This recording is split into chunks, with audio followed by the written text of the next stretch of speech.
if a parent comes across a kid obsessing about death and blood and even the vampire stuff, what should they do? And should they send a kid like that for an assessment right away? Absolutely. Send them to, maybe not me, but yeah, maybe me. Yes, they need to be in therapy. They need to get an assessment. Well, hold on. I think a lot of parents go, oh, isn't it cute? Susie is into she thinks she's a vampire. Draws these cute pictures of knives, and she likes this Slender Man character. She's doing great at school. She has lots of friends. Now, at what point do you go, no, Mom, those kinds of obsessions are not normal?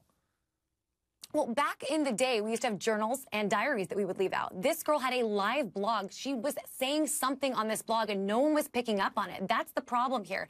She really needed some attention, I believe, and I don't say she's doing this for attention. She was obsessed with it. This is an obsession. When you see your child not being able to do anything else, when they are focusing on these things, they continue to go back to these things. They get stuck in these vicious cycles about death, dying. That should be a red flag to get them some help immediately and talk to them about that. Samantha. What's going on here, guys? I'm going to put you on the spot. I know you had some interesting developmental changes as you were growing up. You got involved with interesting people. Did you ever have any interesting obsessions? What do you mean? No, I mean, okay, listen. Okay, that's a good point, but not people. It was just me. I was the quirky one. So yeah, I listened to heavy metal. I probably would have read about Slender Man. I also performed memorials for roadkill because I love animals, Dr. Drew. Well, but I wasn't consumed with it. So just because somebody might be a little goth doesn't mean that they're going to go murder their parents. But this girl clearly was consumed with death, and she injected herself into the poetry said, called herself a murderer. That's when the parents should have gotten involved because her blog screamed her criminal behavior.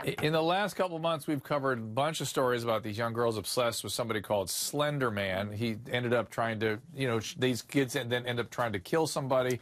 Anahita, is there a liability here if people see these sorts of things online and are aware, even the teachers or the school are aware that the kids are obsessing about these things? And by the way, let's say, I'm going to even put another layer on it. Let's say the school is aware, accepts the liability, but the parents won't do anything about it. I think that's a little bit of a stretch to hold the school liable for something like this. But Dr. Drew, what I can tell you, I'm going to go out on a limb and predict that if this goes further, she's going to plead not guilty by reason of insanity. And guess what? Those blog posts, those writings, those poems are all going to be used by her attorneys to show the court that she was crazy. But Anahita, I'm going to tell you what, I'm going to take the opposite point of view. I don't know if you were actually making the case that she's crazy, but she was cunning and cold-hearted in how she did this. She let her three younger siblings that survived this. She left them food. She locked them in a room before she left. She sort of planned this. She took off with the boyfriend. Emily, this is not just mental illness. This is psychopathy. Let's call it what it is. This is, when people talk about, for me, when we talk about psychopathy, we're talking about evil. Yeah, she was. I mean, she had empathy. She had empathy for her other siblings. She went with her boyfriend. She was cold-hearted. She had a motive, and obviously she had a motive because it was documented online. Well, hold on. This didn't come out of nowhere. Hold on. So did she have empathy, and maybe she was being abused by these parents and sort of snapped? Possibly. Or was she psychopathic and just incidentally salvaged the kids?